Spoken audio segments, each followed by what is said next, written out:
So I think some people would call what I do rustic furniture.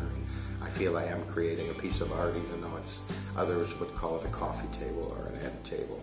Even as a small child, I collected driftwood and stones and sticks just because they were absolutely gorgeous. So most of my work, the passion comes from nature itself. It drives everything I do, both the desire to use that beauty and the desire to share that love of nature with people. So most all of the wood I use is locally harvested and sustainable here from Eugene, actually. And we have a wide variety of trees that grow in our area. I go to these places where there's just a warehouse full of slabs. They're just beautiful, but certain ones just speak to you. They just tell you what they want to be. Kind of glancing at a big slab and just saying that is just a kitchen table, just ready to be made. This quirky piece that was cut off the end of a saw and probably going to be tossed, but that little piece is just instantly an end table, and it's just talking to me. I'm looking at things that with a natural edge to them. You can still see the edge of where the tree was.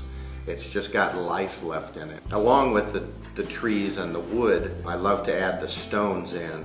I think I originally came up with that idea just by seeing a lot of roots where you'll see the roots where the stone grows in.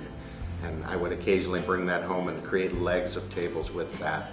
And at some point decided I could add my own stones into the top. So I think the stone with the wood just makes each of them that much better. It's just like the natural edge of the wood. I also, when I inlay stones, I'm just setting a stone in there.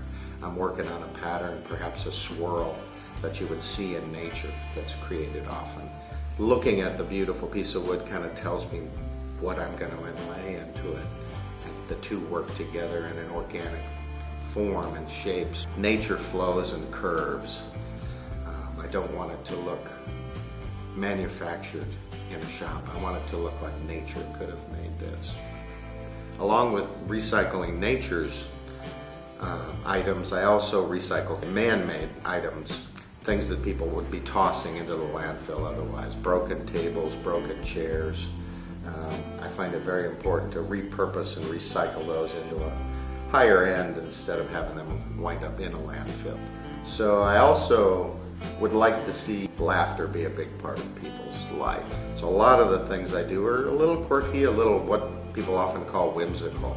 Things like a baseball bats used to create a baseball chair, or bowling balls inserted into a piece of furniture as a lamp or as a bar stool. They function and have a beautiful form to them, but they also kind of make people smile. So out on a limb is my endeavor, and a lot of this place is me, but I also have several friends who show, and is ever-changing. We also, once a month, have a new guest artist on our walls. Often it's painters or photographers, a little of everything. I think next month we have a map maker. So it's nice to support the local artists who are just kind of up and coming. So we're kind of a new and smaller gallery, so it's a place for them to show.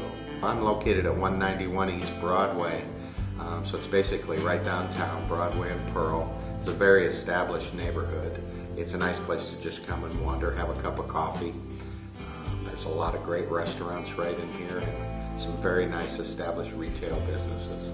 I feel very lucky that where I'm at right now, I feel a tiny part of the up and coming downtown. I feel I'm one of those small businesses that I hope to stay for a very long time downtown.